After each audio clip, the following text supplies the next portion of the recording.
Mi nombre es Omar Cortés, soy el responsable del sitio Antorcha.net y en esta ocasión realizaré una breve reflexión en torno a los posibles cambios que conlleve la reforma hacendaria que, según se dice en cosa de algunos meses, el Ejecutivo Federal pondrá a consideración del Congreso de la Unión para su discusión.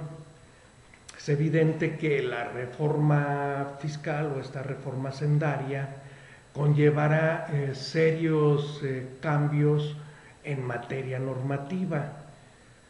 Por esto es quizá posible que se presente a consideración del Congreso la discusión de una nueva ley del impuesto sobre la renta. En caso de que mi suposición resultara acertada, ello implicaría, por supuesto, la derogación de los impuestos y conjuntos normativos que los apoyan, del impuesto empresarial a tasa única, el famoso IETU, y también del impuesto a los depósitos en efectivo, el denominado IDE.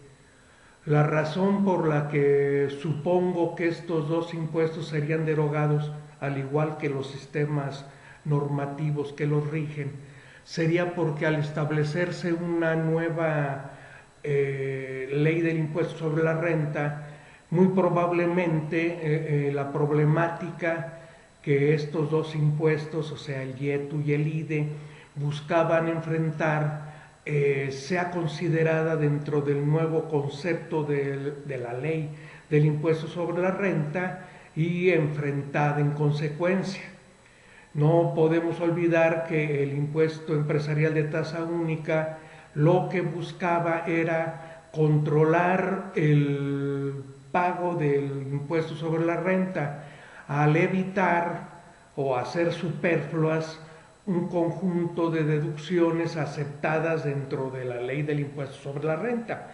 En el caso del IETU es clarísimo la manera en que todo lo que es referente a gastos médicos pues fue de un plumazo borrado, porque si bien en la ley del impuesto sobre la renta son motivo de deducción, al quedar eliminados dentro del IETU como posibles deducciones, entonces al efectuar las declaraciones, lo que no se paga en el ISR pues se viene pagando en el IETU. Es una manera, si quieren, harto tramposa de evitar ciertas deducciones, creando un nuevo impuesto que lo único que vino a hacer pues fue aparentemente controlar el pago del ISR, pero en realidad fue el reducir el conjunto de deducciones que los contribuyentes podemos hacer. En el caso del IDE, el impuesto a los depósitos en efectivo, fundamentalmente lo que se buscaba era el evitar pues la evasión, la burda evasión que hacen ya sea pues negocios o personas físicas, ya sea triangulando ingresos, colocándose en un régimen fiscal que no es acorde con los ingresos que se perciben. Y bueno, la razón de este impuesto fue el tratar de impulsar pues el cumplimiento del pago de impuestos de una manera pues muy dura, muy ruda, pero esa era la problemática, o esa es la problemática que busca encarar la puesta en práctica de este impuesto. Por lo que también es predecible que si hay una nueva ley del impuesto sobre la renta, dentro de esta nueva ley pues se contemplarían las medidas para enfrentar esta problemática. Esa es una opinión personal. Ahora, en el caso de que si esta nueva ley se lleva a efecto, también es conveniente reflexionar sobre qué es más positivo, si el continuar con la tendencia de terminar con el aspecto deductivo, o sea, evitar al máximo las deducciones, o en su defecto hacer la deducción universal, o sea, que todo sea deducible. Es una opinión particular que el mejor camino es de que todo sea deducible. ¿Por qué? Porque así a todos los sectores o eh, factores que intervienen en la producción, distribución e inclusive el consumo de algún bien, producto o servicio, estaría supervisado. Estaría supervisado porque todo mundo tendría la necesidad de adquirir facturas, y entonces esa facturación generalizada pues haría más fácil el control de la evasión en este caso. Por supuesto, con los adelantos que ha habido, con las nuevas disposiciones de las facturas electrónicas, bueno, todo un marco técnico contable que se ha podido instaurar a raíz de las nuevas tecnologías. En mi opinión, insisto, la deducción universal sería lo adecuado, sería lo correcto, y en mucho ayudaría a evitar, por principio de cuentas, la evasión, y en segundo grado a ir creando una conciencia positiva para adecuar la mentalidad de la ciudadanía a que es necesario contribuir a los gastos públicos. Ese es un grave problema en México, quizá también en el mundo, pero yo me concreto a México, que es pues la negativa casi generalizada a participar en gastos públicos, o sea, cooperando o participando con la contribución correspondiente al gasto público. Hay un, pues un no querer hacerlo muy generalizado en la población, lo que nos lleva a una desconfianza enorme frente a las autoridades, y todo esto distorsiona el marco económico y distorsiona sobre todo las bases de las que se podría partir para que las cosas marcharan mejor para todos, no solamente para las oficinas recaudadoras, sino para todos en el sentido de tranquilidad, en el sentido de menos esfuerzos y desgastes en lo que a el asunto fiscal se refiere. Todo esto sería muy positivo. Claro, no es una cosa que se verían sus frutos de la noche a la mañana.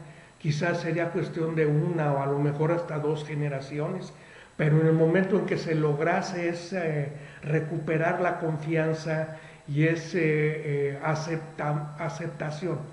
aceptación por parte de las gentes a participar del gasto público, pues sería un avance formidable, sería un avance formidable.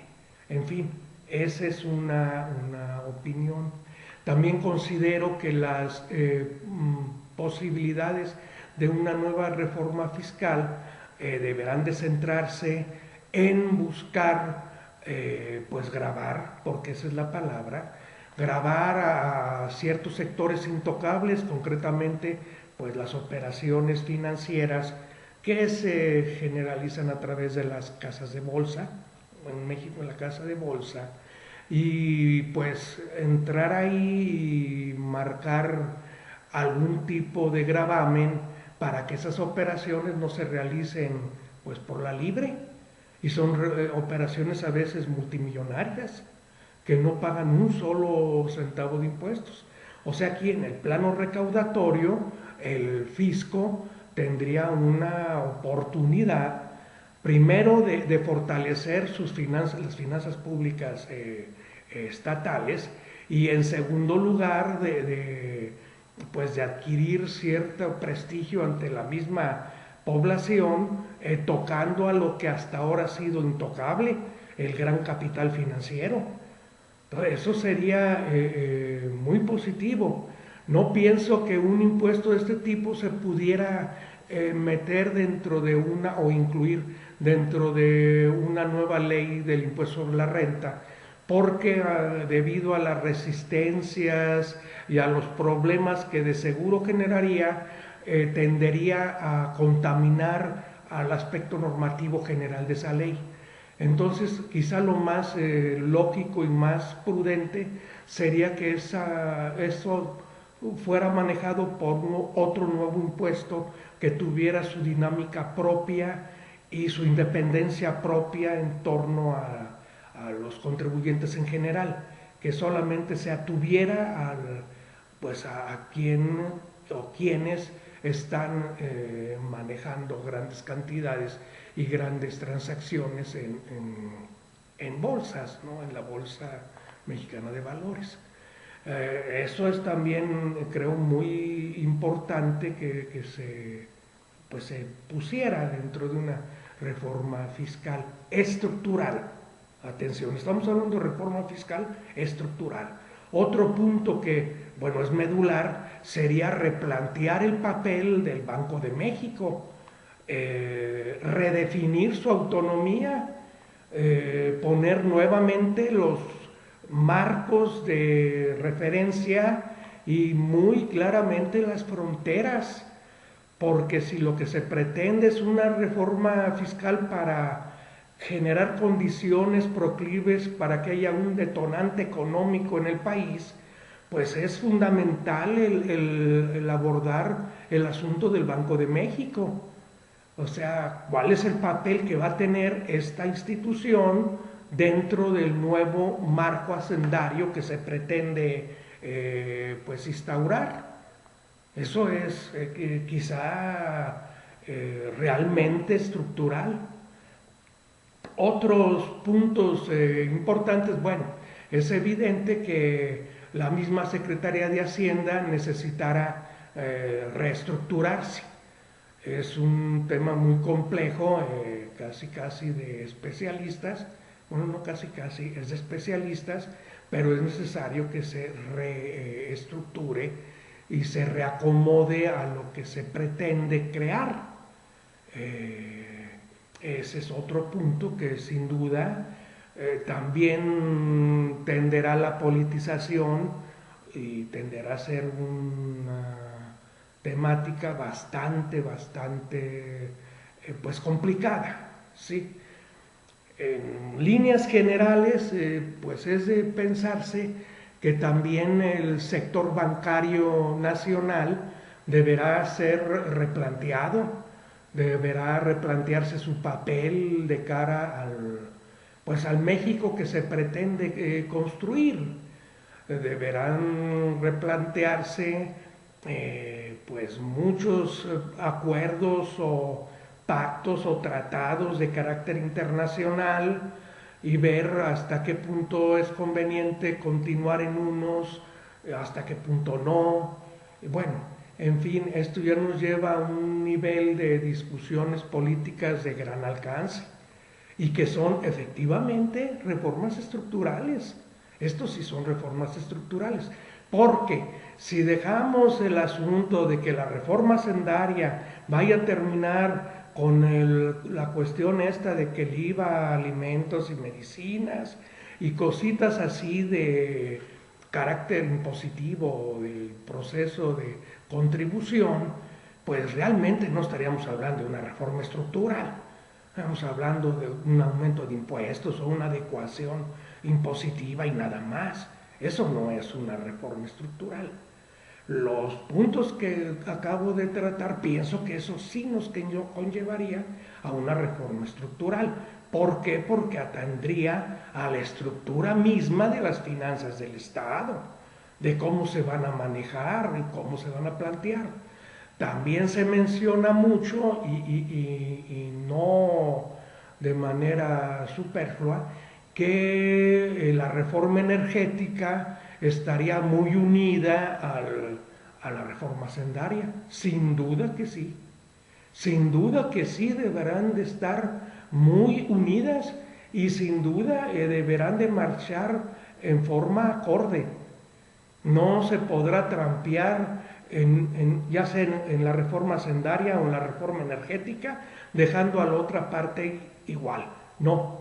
O sea, hablarse de cambios estructurales son cambios pues de fondo. Evidentemente que sí. El asunto de la reforma energética es un tema muy espinoso. Hay un sinfín de opiniones, pero lo único que aquí me corresponde a mí precisar es que sí es correcta la opinión que señala la unión entre reforma hacendaria y reforma energética. Definitivamente sí. No puede concebirse una sin que haya cambios en la otra. Entonces, el asunto es complicado, políticamente es extremadamente espinoso y bueno, es un asunto que hay que entrarle. Hay que entrarle y que cada corriente, cada opinión política manifieste todo lo que tiene que manifestar, presente todas las alternativas que tenga que presentar, porque ciertamente estamos en un momento en que quedarse callado es lo peor que puede pasar. Así, es lo peor. Es mejor externar todas las opiniones y que salga una conclusión adecuada que nos lleve a superar muchos de los problemas que en la actualidad enfrentamos. Y bueno, eso pienso que es más que suficiente. Mi nombre, lo vuelvo a repetir, es Omar Cortés. Soy responsable del sitio Antorcha.net.